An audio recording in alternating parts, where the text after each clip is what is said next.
नमस्कार मित्रों, जय श्री राम। कैसे हैं आप सब। आज हम आपके सामने बात करेंगे जन्म कुंडली के बारे में। जन्म कुंडली क्यों आवश्यक है। जब से मानव का सृष्टि पे प्रादुर्भाव हुआ है, मानव में सुधार होता जा रहा है। जब हम निर्वस्त्र रहा करते थे, जंगलों में जंगलियों की भांति रहते थे, उस समय और आज के जीवन में बहुत अंतर है। जैसे जैसे मानव ने विकास किया तो मानव को पता चला कि हमारे जीवन का संबंध प्रकृति से है और प्रकृति को उन्होंने भगवान मान लिया। वेदों में अग्नि, जलवायु, पृथ्वी, आकाश, पंच तत्वों के बारे में स्तुतियां की गई हैं। ग्रहों को देवता माना गया है, नदियों को, वृक्षों को देव रूप माना गया है। जैसे जैसे मानव का विकास हुआ, मानव ने यह ज्ञान किया कि ग्रह गतिशील हैं और पृथ्वी जिस ग्रह पर हम रहते हैं उसका संबंध, उसके ऊपर होने वाली हर एक गतिविधि का प्रभाव दूसरे ग्रहों से पड़ता है। जिन ग्रहों को वह देव रूप में मानता था उनके ऊपर उन्होंने अध्ययन प्रारंभ किया और आज हम चंद्रमा पे, मंगल पे या अनेक जगह गए हैं। लेकिन हमारे ऋषि मुनियों ने उस समय जैसे जैसे गणित का विकास किया, ग्रहों की गति, ग्रहों की दूरी, सूर्य, चंद्रमा और जितने भी ग्रहण होते हैं सबकी बारीकी से अध्ययन करके उनका ऐसा सूत्र निकाला जिसको एक पुस्तक में क्रमबद्ध कर दिया और उसका नाम जन्म कुंडली रख दिया। जन्म कुंडली के अंदर ग्रहों का प्रभाव जोड़ करके मानव को, सभ्यता को विकसित करने का प्रयत्न किया।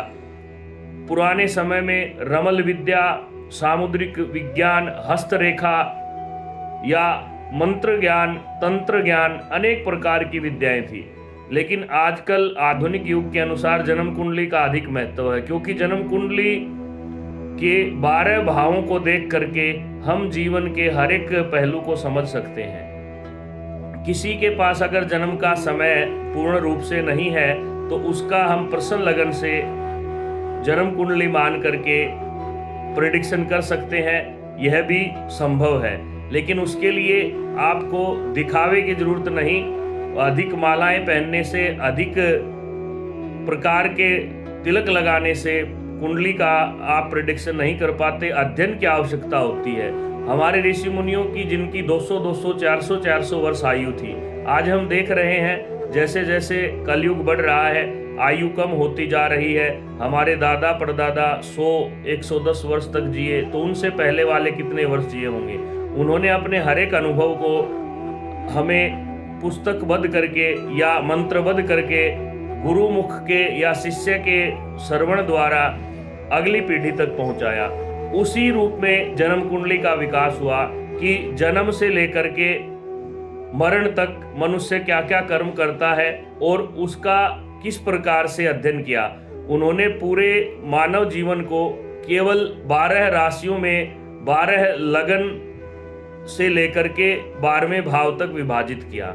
आप समझ सकते हैं कि जब आप प्रातःकाल उठते हैं तो स्वयं के बारे में चिंतन करते हैं, वह कुंडली का पहला भाव है। इसलिए कुंडली से हम जातक अर्थात जिसकी कुंडली है उसके खुद के बारे में विचार करते हैं। दूसरा धन का भाव है। उसके तुरंत बाद उठने के, स्नान आदि करने के बाद व्यक्ति को अपने आजीविका के लिए कहीं ना कहीं जाना होता है तो वह उस पर विचार करने लगता है, तो दूसरा भाव कुंडली का वहां पे जोड़ा गया। तीसरे भाव में वह कमाने के लिए निकलता है, वहां जाकर के वह अनेक प्रकार के मित्र बंधुओं से, आज चाहे ऑफिस हो, आपकी दुकान हो, आपका खेत हो, आसपास के लोगों से आप मिलते हैं। वह तीसरा भाव कुंडली का है और उसी भाव में आप चलते जाओ आगे। चतुर्थ भाव में माता के बारे में, पुत्री, संतान, संतति के बारे में देखा जाता है। तो चौथा भाव अर्थात उसके बाद हम दोपहर को अपने परिवार के बारे में सोचते हैं कि आज माता ने क्या मंगाया था, बच्चों को किस चीज की आवश्यकता है, वह हम मौका मिलते ही एकत्र करते हैं। कुंडली का विश्लेषण देखिए आप, कितना अनुभव था हमारे बुजुर्गों को और कोई भी इस विद्या को झुठला नहीं सकता। 5वां भाव कुंडली का संतान और विद्या का होता है, तो हम 5वें स्टेप में या 5वें दिनचर्या में हम सोचते हैं कि हमें और क्या अधिक सीखना चाहिए। उसको हम लगभग दोपहर का समय कह सकते हैं कि हमें और अच्छा क्या मेहनत करें जिससे हमारी संतति आगे बढ़े। हम बैठ करके विचार करते हैं या लोगों से बात करते हैं इस विषय में, बच्चे को क्या पढ़ाएं, किस क्षेत्र में भेजें, तो उसको हमने कुंडली के अंदर विद्या और संतति भाव से जोड़ दिया। कितने अनुभवी थे हमारे बुजुर्ग, उन्होंने छठे भाव में शत्रु के अंदर हम कर्जा भी कह सकते हैं, रोग भी कह सकते हैं, और हमारे जो दुश्मन है वो भी कह सकते हैं। उस स्थान पर आने के बाद हमें ये सोचना पड़ता है कि हमें अगले काम के लिए कितने धन की आवश्यकता पड़ेगी, तो उसमें व्यक्ति कोई किसी से उधार लेता है और उसी चिंता में रोग भी बन जाता है। इसलिए उस छठे भाव को रोग कहा गया। सातवां भाव होता है पत्नी का। सायंकालीन जब मनुष्य अपने काम से घर लौटता है तो वह पत्नी के साथ बैठ करके विचार करता है कि हमें आगे संतति के लिए क्या करना है, वह विवाह का स्थान है। बहुत ही अच्छे तरीके से आप समझिए, अष्टम भाव मृत्यु का होता है, अर्थात जब हम शयन करते हैं, जब हम सोते हैं, उस समय की सुषुप्त अवस्था को हम शरीर शांत हो जाता है, अर्थात केवल धड़कन चलती है लेकिन शरीर सुषुप्त हो जाता है।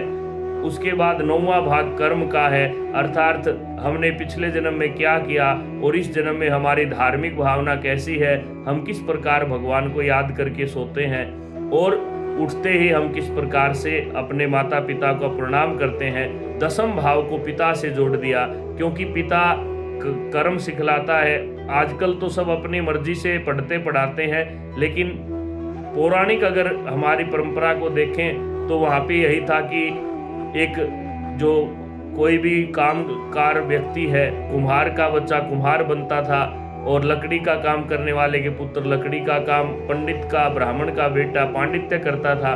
तो वो पिता से दसम भाव कर्म को जोड़ दिया। 11वां भाव आय का होता है। हम यह विचार करते हैं कि हमने कितना कमाया है, चाहे कर्मों की बात हो चाहे धन की, और 12वें घर को हम खर्च से जोड़ते हैं। इसलिए कुंडली को आप कोई सामान्य चीज न समझे। अगर आपकी जन्म कुंडली नहीं है तो आप प्रसन्न लगन से दिखाएं, लेकिन समय समय पर जांच करवाते रहें, अच्छे योग्य।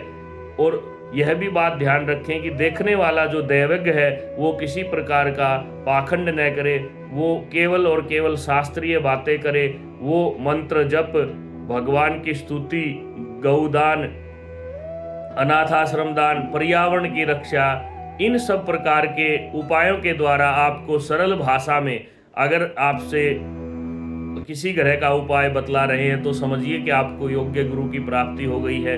तो इन छोटी छोटी बातों के द्वारा ही जन्म कुंडली को आप समझ सकते हैं। फिर भी अगर जन्म कुंडली के बारे में अधिक जानने की आपकी उत्कंठा हो तो आप चैनल के नीचे हमारे इस कमेंट बॉक्स में कमेंट करिए। धन्यवाद। जय श्री राम। लाइक करें, शेयर करें, पसंद आया है तो कमेंट भी करें। धन्यवाद।